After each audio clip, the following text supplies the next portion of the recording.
Alléluia. Vous savez, dans la vie, les amis, tout est une question de croissance. La question que je vous pose ce matin, c'est est-ce que vous voulez grandir? La croissance est un choix. Amen. Et depuis notre rentrée, je n'ai cessé de vous prêcher des messages à propos de la croissance spirituelle. Parce que j'ai conscience que nous avons tous besoin de progresser. Alléluia. J'ai conscience que nous avons tous besoin de changer. Et je vous ai prêché un premier message très important qui s'appelle « Ne vous inquiétez de rien ». C'est le premier message que je vous ai prêché à la rentrée. Ne vous inquiétez de rien, mais en toute chose. Alléluia. Vous savez, ne s'inquiéter de rien, c'est quelque chose de très fort. C'est un ordre que Jésus nous a demandé de mettre en pratique dans notre vie. Et j'avoue qu'avant de prêcher ce message, j'ai vraiment médité sur ce message parce que je suis passée par des moments, et particulièrement au mois d'août, où je me suis sentie particulièrement pressurisée par un certain nombre de choses et où j'ai ressenti vraiment la force de l'inquiétude. Et j'ai prêché ce message de sorte que moi-même et vous et tout le monde, nous puissions nous remettre sur la parole de Dieu et que nous puissions obéir à la parole de Dieu. Et la parole de Jésus dans notre vie, c'est « Ne vous inquiétez de rien ». Ben, la réalité, c'est que si vous avez vraiment reçu ce message il y a 2 semaines de cela, si ce message n'est pas passé seulement par une oreille pour ressortir par une autre, bien normalement, vous devriez, dans les circonstances dans lesquelles vous faites face, vous devriez être en train de mettre en pratique ce message. Et à chaque fois que vous êtes attaqué par l'inquiétude, attaqué par les circonstances, vous devez apprendre à remettre votre vie entre les mains de Dieu, à croire que les choses vont bien aller, que Dieu a toutes choses en contrôle, de vous décharger sur lui de tous vos soucis, car lui-même prend soin de vous. Amen. Ça demande de faire. Ça demande une action. Ce n'est pas quelque chose de philosophique. Ça veut dire que quand je suis inquiétée, troublée par quelque chose, je dois me rappeler de ce verset. Déchargez-vous sur moi, m'a dit mon Seigneur, mon Sauveur avec qui je marche. Le Dieu que j'ai n'est pas un Dieu hypothétique, n'est pas un Jésus cloué sur la croix, c'est un Jésus avec lequel je marche. Et parce que je marche avec ce Jésus, je mets en pratique ses paroles. Et maintenant, quand je suis frappée par la peur ou par des circonstances, eh bien, je mets cette parole en pratique. Ne vous inquiétez de rien. Je mets cette parole en pratique. Déchargez-vous sur moi de tous vos soucis, car moi-même prends soin de vous. Je crois dans cette parole et je crois que Dieu va m'aider à traverser ces circonstances. Quand je fais ça, alléluia, peut-être mes circonstances ne changent pas, oui, mais moi, je change. Alléluia. Et je change et je suis en train de mettre la parole de Dieu en pratique. Et quand je mets la parole de Dieu en pratique, je suis en train de grandir. Alléluia. Deuxième message la semaine dernière, je vous ai enseigné sur l'amour. Amen. C'est un message que l'Église a besoin d'avoir. Tous, nous avons besoin de marcher dans l'amour. Vous savez, il n'y a pas de difficulté à marcher dans l'amour lorsque tout va bien.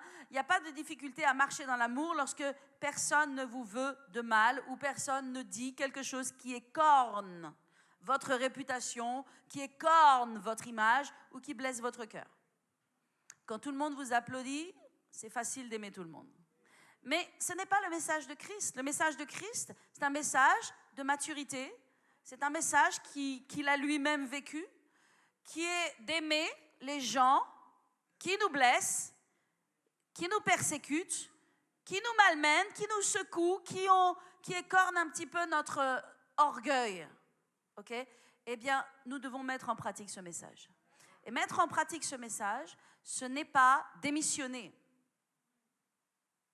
Lorsque on écorne notre honneur. Ce n'est pas parler en mal en retour des choses que l'on dit à notre sujet. Ce n'est pas se mettre dans une position défensive, agressive. Non, c'est rester tranquille, cool dans ses baskets.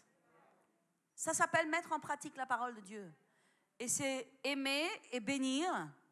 Alléluia. Des gens qui nous blessent, qui nous veulent du mal ou qui nous font du mal.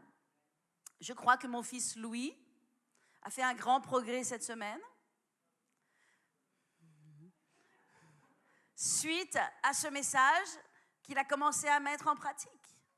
Nous étions pas plus tard que vendredi tous les deux dans la voiture et mon fils conduisait. Et il y a, pour une raison absolument mystérieuse, un chauffeur de quoi? De moto? Il était sur une moto? Scooter, ok. Bref, un scooter qui a dépassé la voiture, notre voiture, et en fait, il y a un petit enfant qui traversait. Et Louis s'est arrêté, a vu le petit enfant, mais parce que le scooter passait comme ça, eh bien, le scooter n'a pas vu l'enfant, il a dû piler.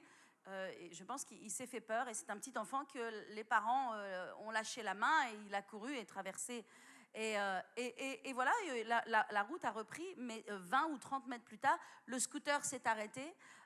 Nous étions vers Saint-Denis à peu près, et il s'est arrêté au milieu de la route, et là il s'est tourné vers nous, et il a commencé à nous insulter, à faire des gestes, et je connais mon Louis, je connais mon fils, et pour la première fois, eh ben, il est resté vraiment très cool, il n'a pas dit un mot, et j'ai dit Louis, waouh, c'est bien. Alors, pas qu'ils disent quoi que ce soit, mais souvent, vous savez, on voit qu'il y a quelque chose qui monte très vite. Et que, voilà. Et d'habitude, j'ai besoin de dire, ça va. Mais je n'ai rien eu besoin de dire. Pas de problème. La personne nous a insulté royal. C'est pas grave. Alléluia. Et Louis a dit dans la voiture, je te bénis, mon ami. Je peux vous dire... Nous faisons face à du progrès. C'est une petite boutade, c'est une petite anecdote, mais c'est aussi une grande anecdote. Parce qu'il faut voir le niveau d'agression qu'il y a dans le monde. Il faut voir le niveau vraiment... notre société est violente, le monde est violent, le monde est très agressif. Amen. Mais cette agressivité ne doit pas être dans l'Église. Cette agressivité ne doit pas être dans les cœurs. Dans nos cœurs, s'il y a de la pression, ne doit sortir que de l'amour. Ne doit sortir que des paroles de bénédiction, que des paroles de paix sincères venant de notre cœur. Alléluia. Amen. La Bible dit dans les Proverbes que la pression du nez produit le sang. Vous écrasez le nez de quelqu'un, paf! Qu'est-ce que ça va produire? Du sang. Mais la pression du lait produit la crème. Mais moi, je veux voir pas le sang, je veux voir la crème. Dieu veut voir la crème sortir de toi. Et la crème, elle sort sous la pression. Donc en fait, le fait de marcher dans l'amour, eh bien, c'est quelque chose qui se pratique lorsque l'on est écorché, lorsque l'on est blessé, lorsque on se sent malmené. C'est pas grave, mes amis, vous n'en mourrez pas, mais par contre, vous pouvez grandir de ces circonstances. Vous pouvez apprendre à ne pas en vouloir aux autres, vous pouvez apprendre à les bénir, vous pouvez apprendre à vraiment à surmonter ces choses, à rester cool et faire en sorte que ça glisse sur vous, que ça ne pénètre pas en vous. Et si ça pénètre en vous, eh ben c'est encore, mes amis, que vous êtes charnel. Voyez ? C'est encore que vous avez besoin de progresser dans certains domaines. Vous avez encore quelque chose qui n'est pas suffisamment connecté à Jésus, qui n'est pas suffisamment connecté à Dieu, et donc vous vivez dans le monde de la chair, dans le monde des émotions, et le monde de la chair et le monde des émotions vous plombera toujours. Vous serez toujours vaincu en restant dans cette dimension-là. Il y a le monde du corps qui veut nous dominer, mais il y a aussi le monde des émotions et de la chair, puis il y a un monde qui est au-dessus là, qui est le monde de l'esprit, connecté à Christ, et ce monde de l'esprit connecté à Christ, c'est là que je suis vivant, c'est là que je suis heureux, c'est là que j'aime les autres, c'est là que les soucis glissent sur moi, c'est là que j'ai la victoire, c'est là que je ne m'inquiète de rien, et c'est là où je trouve ma vraie vie en Christ. Et moi, je ne sais pas ce qu'il en est de vous, mais je veux vivre. Et vous savez, quand on s'est senti pilonné par certaines choses, bombardé par certaines choses, quand on a souffert dans nos émotions, et peut-être certains d'entre vous, vous avez souffert de la peur, souffert de critiques, souffert de différentes choses dans vos émotions, eh bien vous réalisez que c'est très inconfortable de vivre cette vie-là. Vous ne voulez pas vivre cette vie-là. Vous voulez pas vivre dans cette dimension-là. Et le seul moyen de vivre la vie de Christ, c'est de monter au-dessus. Et quand vous montez au-dessus, vous n'avez pas envie de redescendre. Alors justement, ce matin, je vais vous donner un troisième message qui est un message de croissance. Et je vais vous parler de votre bouche. Alléluia. Je veux vous parler, et commencer en tout cas à vous parler, à vous apprendre de faire de votre bouche un instrument de bénédiction et non un instrument de malédiction. De faire de votre bouche une source de vie et non une source de mort.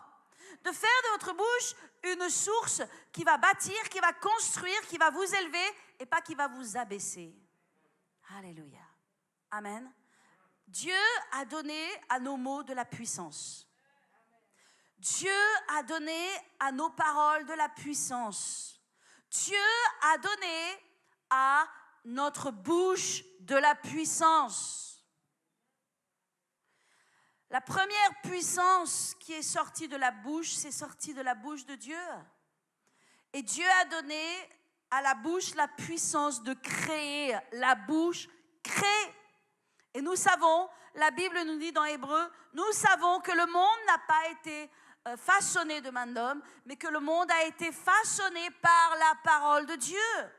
Donc tout ce monde que nous voyons a été créé par la parole, par une bouche qui est la bouche de Dieu. Lorsque Dieu a dit que la lumière soit, la lumière fut. Lorsque Dieu a dit que la terre soit, la terre a été créée. Les luminaires ont été créés, les grands poissons ont été créés. L'homme a été créé. Donc tout ce qui a été créé par la bouche. Ça veut dire que ta bouche a en elle-même le pouvoir de créer. Elle a le pouvoir de créer ta défaite. Elle a le pouvoir de créer ta victoire. Elle a le pouvoir de te rendre heureuse. Elle a le pouvoir de te rendre malheureuse. C'est pourquoi, mes amis, nous ne sommes pas appelés à nous plaindre. Et à chaque fois que nous nous plaignons, nous nous détruisons nous-mêmes. Nous auto-détruisons les œuvres de Dieu et l'onction de Dieu sur notre vie. Alléluia. Alléluia. Nous ne sommes pas appelés à nous plaindre. Chaque mot, chaque parole qui sort de notre bouche, qui est négative, qui est chargée d'une émotion négative, non gérée par notre esprit, mais que nous préférons exprimer à une personne à côté de nous, que ce soit des collègues de travail, que ce soit notre mari, notre femme, chaque parole négative que nous considérons comme étant justifiée d'être parlée est un boomerang qui nous revient droit au visage et qui vient nous détruire spirituellement et nous abaisser. Alléluia. C'est pourquoi je ne veux plus parler. Amen. Et ça fait plusieurs semaines d'ailleurs, j'ai arrêté de parler. Et je m'en porte très bien. Alléluia. Et je ne veux plus parler. Et parfois, vous savez, ça semble légitime de parler. Ça semble légitime de parler d'un problème. Ça semble légitime de parler d'une émotion négative. Parce que c'est légitime, parce que c'est réel, parce que ça existe, parce que pourquoi ne pas en parler? Mais pourquoi en parler? Pourquoi en parler? Ça sert à quoi d'en parler? Alléluia. La bouche doit être utilisée pour construire et pour bâtir. Dieu met des mots dans ta bouche et ces mots dans ta bouche ont du pouvoir. Est-ce que vous vous rendez compte que même le monde sait que parler à des plantes vertes les rend plus belles et plus prospères? Même les plantes vertes sont sensibles à nos mots et à nos paroles.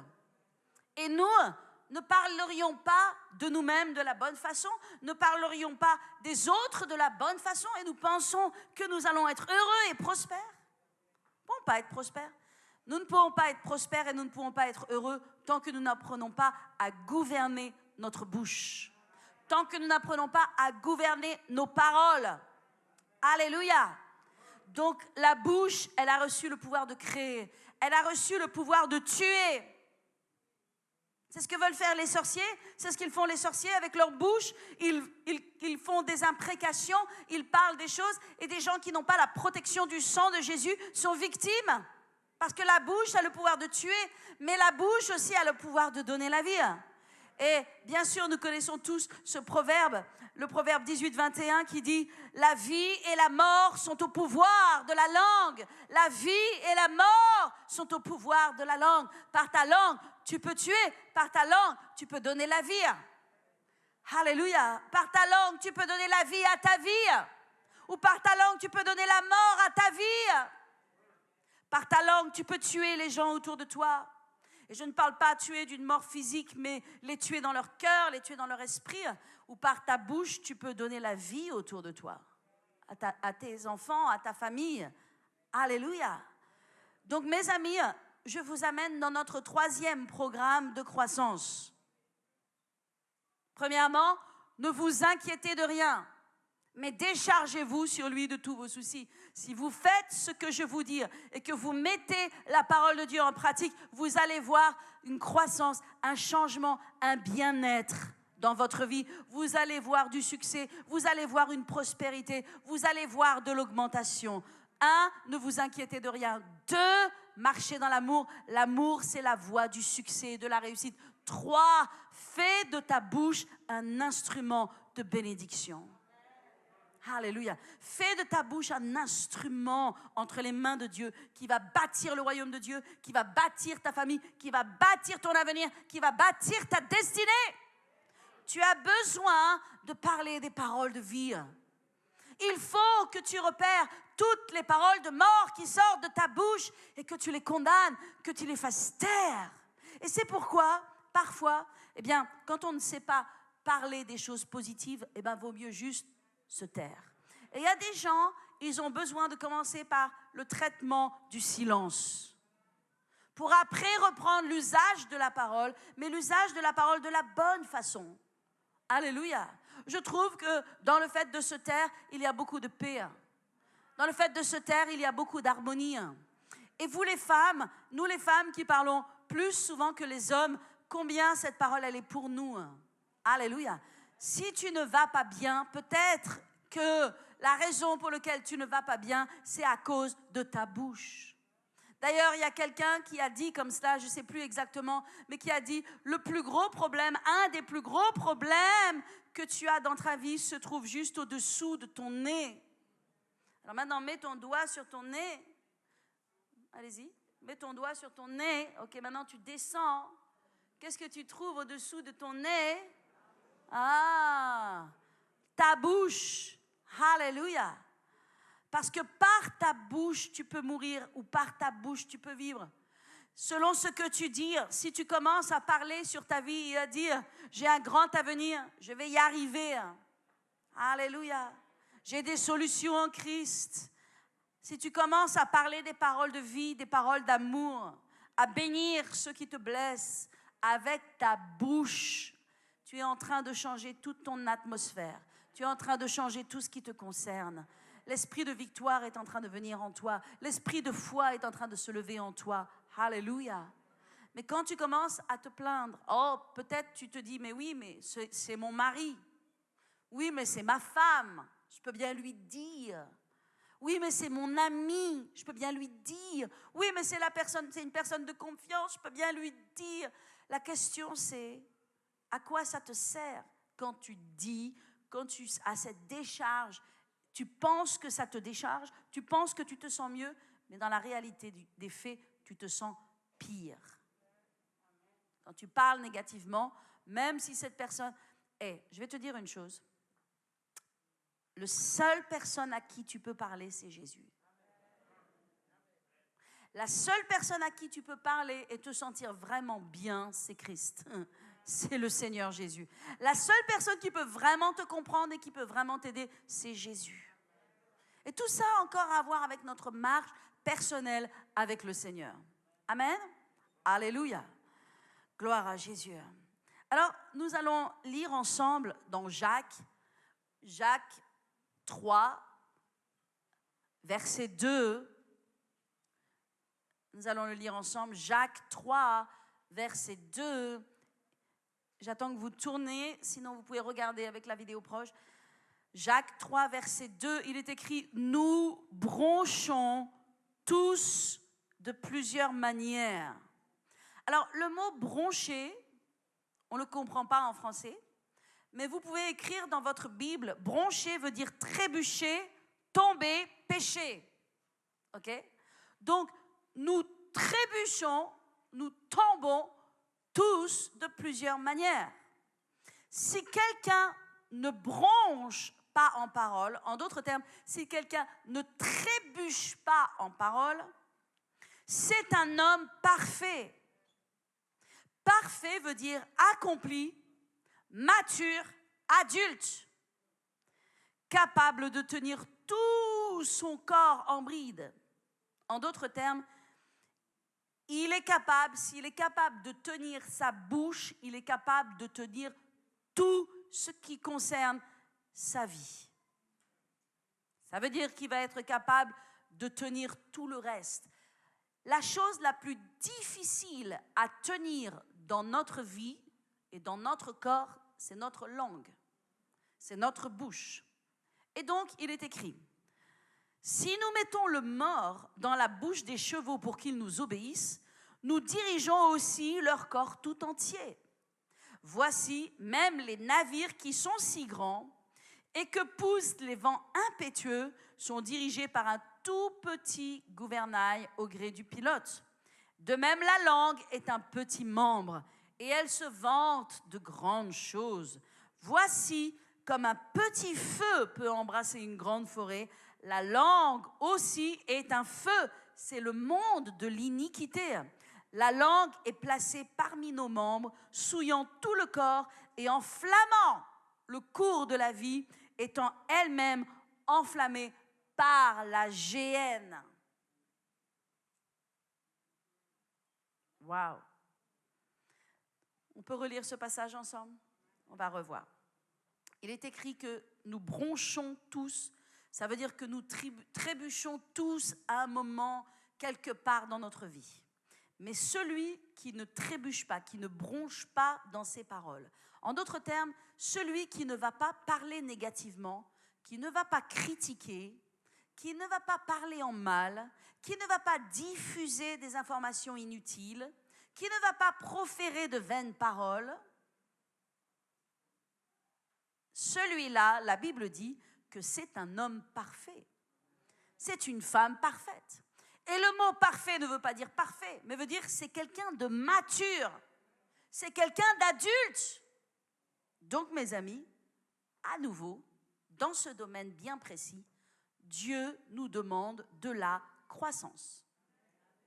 Et je demande à l'Église, je demande à toute l'Église de grandir dans ce domaine bien précis. Et je demande à toute l'Église de se taire. La seule chose maintenant qui a le droit de sortir de ta bouche, c'est les louanges du Seigneur. La seule chose qui doit sortir de ta bouche, ce sont des paroles de foi. Ce sont des paroles pour exhorter les frères et les sœurs. Ce sont des paroles d'encouragement et de vie. Tout le reste ne nous intéresse pas. Alléluia. Ce que Pierre, Paul, Jacques a fait, ça ne nous intéresse pas. Ce que Pierre, Paul, Jacques a dit, ça ne nous intéresse pas. Ce qu'un tel a dit à un tel, ça ne nous intéresse pas. Ça ne vous intéresse pas. Alléluia. Et je veux non seulement que vous arrêtiez de parler, mais je veux aussi que vous arrêtiez d'entendre. Ni parler, ni entendre. Parce que lorsque l'on entend, n'est-ce pas, on ne fait que parler en retour. Alléluia. C'est un domaine d'obéissance et de croissance dans lequel Dieu nous appelle tous. Nous ne pouvons pas voir la gloire de Dieu et nous ne verrons pas la gloire de Dieu s'il y a trop de paroles. Le Seigneur a parlé à l'Église au travers d'une sœur et je reçois ce qu'elle a reçu de la part du Seigneur. Et elle a eu un songe et dans ce songe, mon mari venait. Il y avait du désordre dans l'Église. Et vous savez, mon mari est une représentation de Dieu, de l'Esprit de Dieu quand vous l'avez dans vos rêves. Et il y avait du désordre dans l'Église et mon mari venait demander des comptes à propos de ce désordre et voyait qu'il y avait 2 portes ouvertes dans l'Église. Et donc, il allait et il fermait ses portes. Il les fermait et il repartait. Nous avons besoin de fermer des portes, mes amis. Parce qu'il y a des portes, et le Seigneur nous avertit, nous devons prier, mais nous devons aussi enseigner. Amen. Nous devons aussi parler et former. Il y a des portes qui ont été ouvertes, que l'ennemi a ouvertes, que des gens ont ouvertes, peu importe qui a ouvert quoi, ça n'a aucune importance, mais ces portes doivent être fermées. Et je pense à ce songe depuis une semaine ou deux déjà, et je réfléchis à qu'est-ce que sont ces portes. Et je pense que le Seigneur me dit qu'il y a deux portes qui sont ouvertes et qu'une de ces portes, c'est la bouche, le fait de parler, le fait de colporter des choses. Une de ces portes, et la deuxième porte, c'est l'offense, l'esprit d'offense. Et je vous le dis dans le nom de Jésus, je vous interdis d'être offensé. Je vous interdis d'être offensé. Il y a un esprit qui est un esprit d'offense qui vient de l'ennemi. Vous n'avez pas le droit d'être offensé. Alléluia. Qu'est-ce qui va combattre l'esprit d'offense? L'amour. Qu'est-ce qui va combattre l'esprit d'offense? Se reposer, se décharger sur le Seigneur. Vous savez, quand vous arrivez à vaincre l'inquiétude, quand vous arrivez à vaincre les ennemis qui vous veulent du mal et que vous arrivez à les bénir, quand vous arrivez à dominer votre bouche et que de votre bouche ne sortent que des paroles de vie, que des paroles de foi, que des paroles d'exhortation et d'encouragement, je vais vous dire une chose, vous faites de grands progrès spirituellement. Parfois, on peut prier,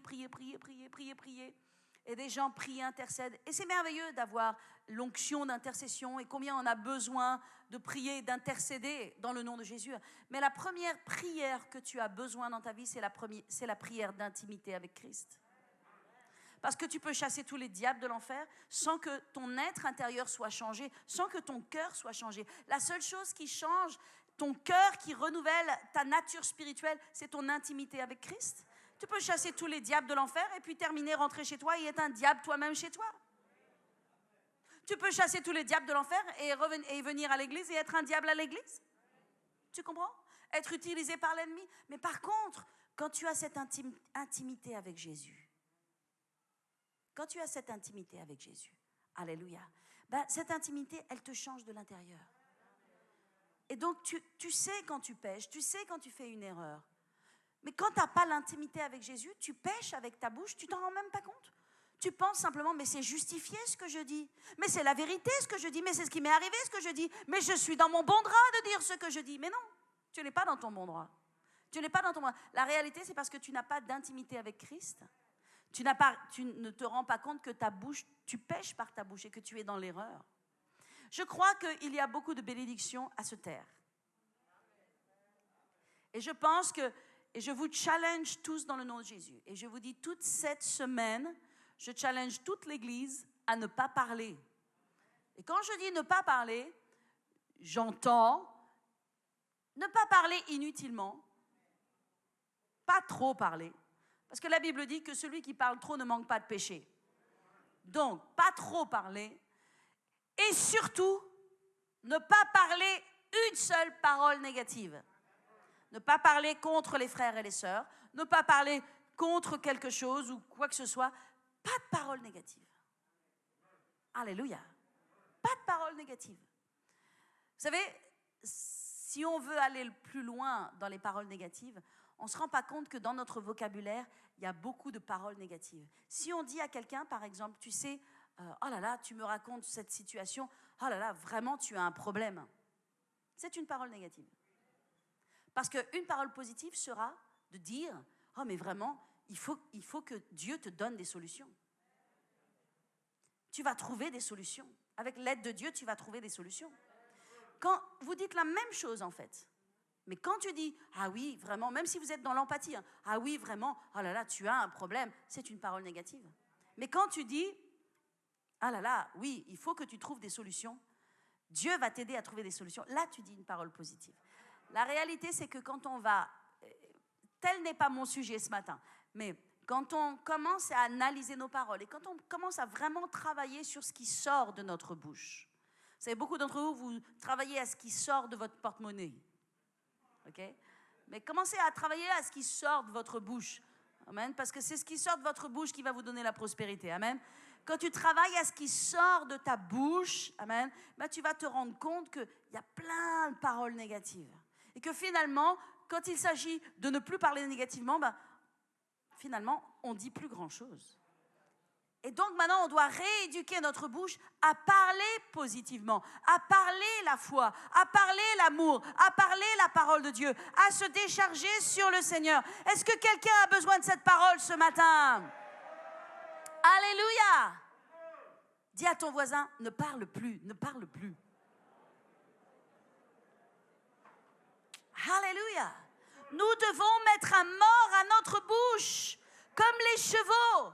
Les chevaux sont dirigés parce qu'ils ont un mort. Je dois mettre un mort à ma bouche. Tu dois mettre un mort à ta bouche. Et celui qui doit être sur ce cheval-là, c'est le Saint-Esprit. Le Saint-Esprit met un mort à ta bouche et il te dirige à droite, il te dirige à gauche, mais il te dirige dans la parole de Dieu. Alléluia. Et maintenant, ce qui sort de ta bouche, ce sont des paroles puissantes. Ce sont des paroles de bénédiction. Ce sont des paroles d'amour. Ce sont des paroles de vie. Et c'est comme ça que tu vas voir les miracles de Dieu. C'est comme ça que tu vas voir les situations changer. C'est même comme ça que tu vas voir les cœurs changer. Même les gens qui te font de l'opposition, même les gens sur lesquels tu as le sentiment de vivre un sentiment d'injustice, ces choses vont changer par tes paroles, parce que tu vas changer, réformer tes paroles. Et tes paroles vont avoir un pouvoir. Alléluia. Vous savez ce que la Bible dit? La Bible dit dans Éphésiens 5, verset 19, Éphésiens 5, verset 19, entretenez-vous par des psaumes, par des hymnes, par des cantiques spirituels, chantant, célébrant de tout votre cœur les louanges du Seigneur. Écoutez, on ne peut pas dire j'aime Dieu et je ne fais pas sa volonté. Si tu aimes Dieu, mets en pratique sa parole. Sa parole est simple. Tous les messages que j'ai enseignés du mois de septembre sont des messages simples. Je ne veux pas enseigner des messages sur l'histoire de l'Église, la chronologie de l'Ancien Testament et qui était le roi, descendant de quel roi. Je ne veux pas vous donner cette connaissance. Je veux vous donner cette connaissance simple et pratique de la parole de Dieu qui peut transformer votre vie. Alléluia. Donc, qu'est-ce que la Bible te dit? Qu'est-ce que la parole de Dieu, elle me dit ce matin?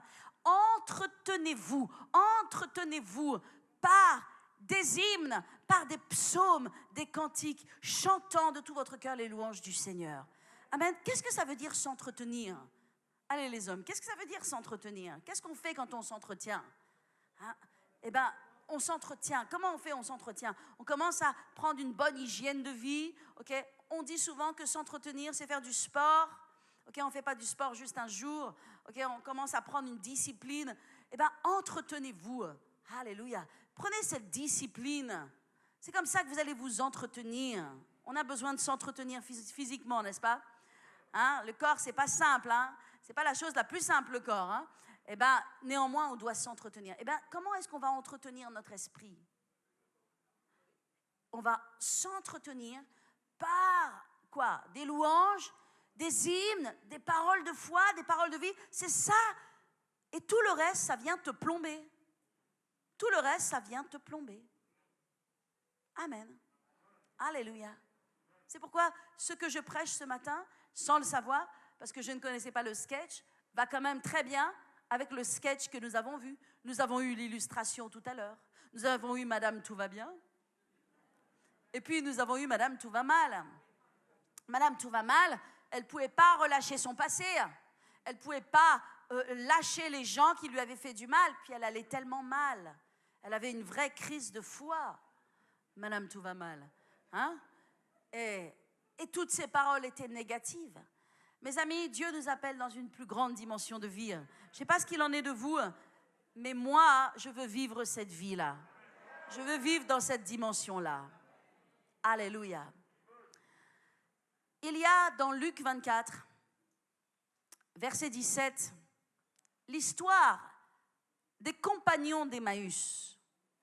Et le Seigneur me rappelait cette histoire de ces deux frères-là qui revenaient de Jérusalem, qui étaient sur le chemin, je ne sais plus s'ils allaient à Béthanie ou autre, mais aucune importance, et qui étaient sur le chemin, sur le chemin d'Emmaüs en tout cas. Et qu'est-ce qui s'était passé il y a quelques jours de cela? Le Seigneur Jésus avait été crucifié. Ils étaient passés par un moment extrêmement difficile. Leur cœur était lourd. Leur cœur était lourd comme une pierre. Ils étaient déprimés. Ce qu'ils venaient de vivre était si difficile. Et ils étaient en train de marcher ensemble. Et si nous regardons ensemble dans Luc, je vais tourner moi-même, dans Luc 24, est-ce que vous y êtes les amis? Ok, vous y êtes avant moi. Matthieu, Marc, Luc 24. Verset combien? 17. Ok. Merci pour votre patience. Il est écrit, Alléluia. Verset 13. Et voici, ce même jour, 2 disciples allaient à un village nommé Emmaüs, éloigné de Jérusalem, etc. Ils s'entretenaient. Qu'est-ce qu'ils faisaient? Ils s'entretenaient de tout ce qui s'était passé. Et pendant qu'ils parlaient et discutaient, à votre avis, de quoi est-ce qu'ils discutaient? Ils discutaient de la gloire de Dieu? Ils discutaient des miracles de Jésus? Ils discutaient des bonnes choses que Dieu allait faire dans leur vie? Non! Ils étaient en train de parler de choses négatives. Ils étaient en train de parler de ce qui leur était arrivé. Ils parlaient en chemin, ils discutaient en chemin, ils s'entretenaient des choses qui venaient de se produire. La nature humaine, c'est que lorsque quelque chose nous blesse, quelque chose nous arrive, on a besoin de s'entretenir, on a besoin de parler, on a besoin de discuter. Trouvez-moi une oreille, une oreille, une oreille, une oreille, une oreille. La seule oreille que tu as, bienveillante, c'est Christ. Et donc, ils s'entretenaient de ces choses négatives. Et qu'est-ce qui se passe? Pendant qu'ils parlaient et discutaient, Jésus s'approcha et fit route avec eux. Mais leurs yeux étaient empêchés de le reconnaître. Pourquoi est-ce que leurs yeux étaient empêchés de le reconnaître? Parce qu'ils étaient en train de parler négativement. Et à chaque fois que tu es en train de parler négativement, tu n'es plus en train de reconnaître le Saint-Esprit, tu n'es plus en train de reconnaître la voix de Dieu. Même Jésus vient sur ton chemin, tu ne le vois pas. Mais je suis en train de vous expliquer la puissance des mots. Je suis en train de vous parler du pouvoir des mots. La puissance des paroles négatives peuvent être tellement fortes que même Jésus-Christ de Nazareth vient sur ton chemin. Ton cœur brûle, ces paroles brûlent dans ton cœur, mais tes yeux n'arrivent pas à le reconnaître parce que tes yeux sont aveuglés par les paroles négatives qui sortent de ta bouche. Et donc tu n'arrives plus à voir la gloire de Dieu, tu n'arrives plus à voir la grâce de Dieu, tu n'arrives plus à voir le miracle de Dieu, tu n'arrives plus à voir la direction de Dieu parce que tu es dans des paroles négatives. Mais Dieu ne t'a pas appelé à déverser ton cœur, Dieu ne t'a pas appelé à déverser tes paroles négatives sur les uns et sur les autres. Être adulte et être mature, c'est avoir contrôle sur cette langue. Celui qui sera un homme parfait, c'est celui qui sera capable de ne pas broncher, ça veut dire de ne pas trébucher avec sa bouche, et qui va aller vers le Seigneur et qui va se décharger de ses douleurs, de ses peines, pas même sur son mari ou sur sa femme, qui ne sera pas capable de l'aider. Peut-être de soulager, mais celui qui est seul capable de nous aider, c'est Jésus. C'est Jésus. C'est Jésus. C'est Jésus. Alléluia. Amen. Et lorsque Jésus vient à côté d'eux, regardez ce que Jésus va dire. Jésus leur dit, il leur pose cette question, verset 17, il leur dit, de quoi vous entretenez-vous? Moi, j'aimerais vous poser la question. De quoi vous entretenez-vous? De quoi est-ce que vous parlez en famille? De qui est-ce que vous parlez en famille? De quoi est-ce que vous vous entretenez? Jésus leur pose cette question. Alléluia. Et donc ils vont leur dire toutes ces paroles. Oh, mais ne sais-tu pas, mais tu es le seul, blablabla.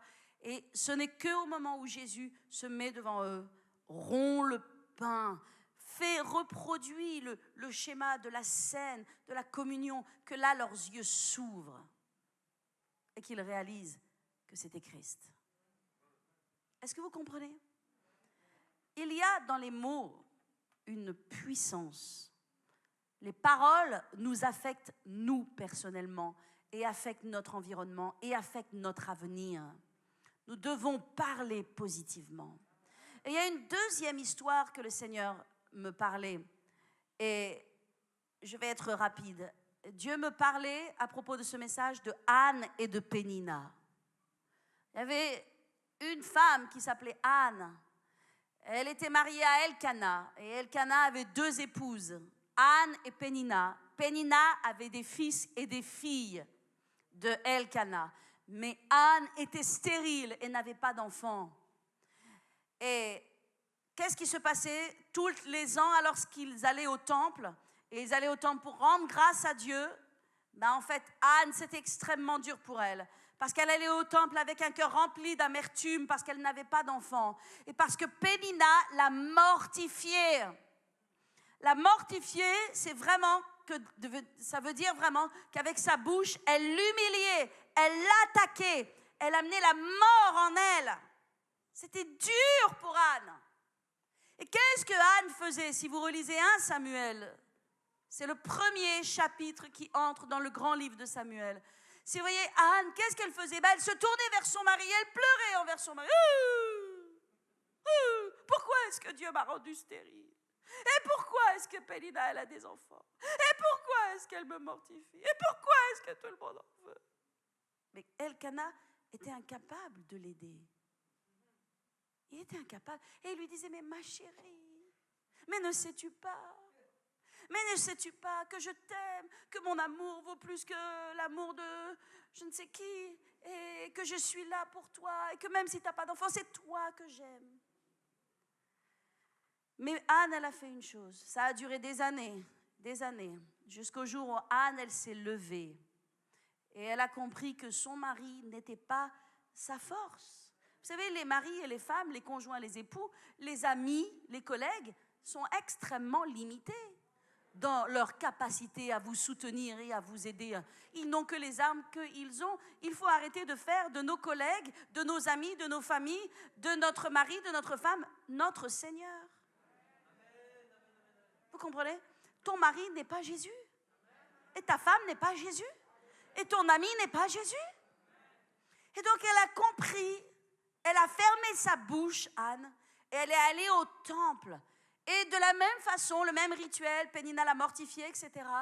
Mais cette fois-ci, elle avait l'amertume dans l'âme, elle était blessée, mais elle est allée au temple. Et quand elle est allée au temple, elle est allée déverser son cœur vers Dieu. Et elle a pleuré, et elle s'est mise à parler à Dieu. Et en plus de cela qu'elle était en train de parler à Dieu, le serviteur de Dieu qui s'appelait Élie a pensé qu'elle était ivre. Et lui a dit, dis donc, espèce toi de femme, là, tu es ivre, va donc passer ton vin ailleurs. Si, vous savez, parfois, vraiment, c'est la goutte d'eau qui fait déborder le vase. Mais là, elle est restée forte parce qu'elle déversait son cœur vers le Seigneur. Et sa réponse n'allait pas venir d'un homme, sa réponse allait venir de Dieu. Et elle a reçu la réponse de Dieu. Amen. Quand elle est sortie de ce temple, elle a séché ses larmes. Ils étaient tous en train de jeûner, c'était le temps de jeûne, etc. Elle est allée à table, elle a mangé et elle a bu. Et elle est redescendue et elle savait qu'elle avait la grâce de Dieu avec elle. Et cette Anne, elle a donné naissance au petit Samuel, amen, qui est devenu un des plus grands prophètes d'Israël.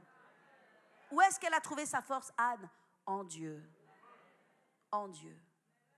Elle a appris à fermer sa bouche et elle a appris à chercher la force dans le Seigneur. Alléluia. Peuple de Dieu, le Seigneur nous appelle à la maturité. Et la maturité se voit dans notre bouche. Amen. Et c'est important, maintenant, de reprendre nos mots. Nos mots contrôlent nos émotions. Plus nous allons parler dans une direction, plus nos émotions vont se multiplier dans cette direction.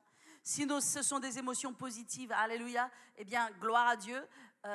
Nos mots vont développer ces émotions positives, ces sentiments de foi, de force. Mais si ce sont des émotions négatives, nos mots vont multiplier, amplifier, aggraver. Et nous allons être abattus, nous allons être à terre, et nous allons perdre du temps et perdre des forces. On n'a pas le temps de perdre du temps et perdre des forces. Je ne sais pas ce qu'il en est de vous, Mais moi, je veux vivre heureuse. Est-ce que ces derniers temps, j'ai eu des moments où je n'étais pas heureuse? Oui, j'ai eu des moments avec des grandes pressions. Oui, j'ai eu des moments avec des moments difficiles. Oui, il y a eu des moments où j'ai parlé, je me suis plaint. Je me suis... Mais je vais vous dire une chose, le Seigneur m'a parlé dans cette rentrée et je me suis reprise. Alléluia. Et maintenant, quoi qu'il arrive, je veux m'attendre au Seigneur. Je veux mettre mes yeux sur le Seigneur. Je veux mettre mes douleurs sur le Seigneur. Vous savez pourquoi? Parce que je veux vivre heureuse. Je veux vivre dans la paix. Je veux vivre dans la joie. Je veux vivre dans l'amour. Je veux bénir mes frères et mes sœurs. Je ne veux pas me soucier de qui va bien, de qui va mal, de qui fait bien, de qui fait mal. Alléluia. Amen. Alléluia. Bien sûr que je dois corriger des choses. Bien sûr que je dois faire mon travail. Mais mon cœur en paix. Mon cœur dans la joie. Mon cœur dans l'amour envers tout le monde. Envers ceux qui font bien et envers ceux qui font moins bien. Je les aime quand même. Je les bénis quand même. Je les encourage quand même. Je les fortifie quand même. Alléluia. Ne pensez-vous pas que Dieu vous appelle à la même chose? Est-ce que vous voulez vivre ce genre de vie? Ou est-ce que vous voulez être malheureux, misérable, abattu, déprimé, sans fruit, sans puissance, sans pouvoir bénir le monde? Je vais vous dire une chose, les amis. Si vous n'allez pas bien à l'intérieur, dans votre cœur, comment est-ce que vous allez aider les autres autour de vous? Certains, vous attendez de ce que vos situations aillent bien pour que vous puissiez être une bénédiction pour le monde. Écoutez, il y aura toujours des défis. N'attendez jamais que les situations extérieures se règlent. Ce n'est pas ce à quoi vous devez attendre. La seule chose importante, c'est comment ça va à l'intérieur. Ce n'est pas comment ça va à l'extérieur, c'est comment ça va à l'intérieur. Parce que même si l'enfer se déchaîne contre toi à l'extérieur, quand ça va bien à l'intérieur, même avec l'enfer qui se déchaîne contre toi, tu peux encore aider les autres. Tu peux encore être une source de bénédiction pour les autres. Peuple de Dieu, ne soyons pas si fragiles. Ne soyons pas si sensibles. Moi, je ne veux plus de la sensibilité. Je ne veux plus de la fragilité. Vous comprenez? Je ne veux plus de ces choses. J'ai eu des moments où... Et combien on est oppressé, combien on ne se sent pas bien. Ce n'est pas le bon chemin. Nous devons sortir de ce chemin pour marcher dans la foi, marcher dans l'amour, marcher dans l'obéissance, marcher dans la croissance. Alléluia. Marcher dans la croissance. Dieu nous appelle à grandir. Amen. J'aimerais que tout le monde ferme ses yeux ce matin.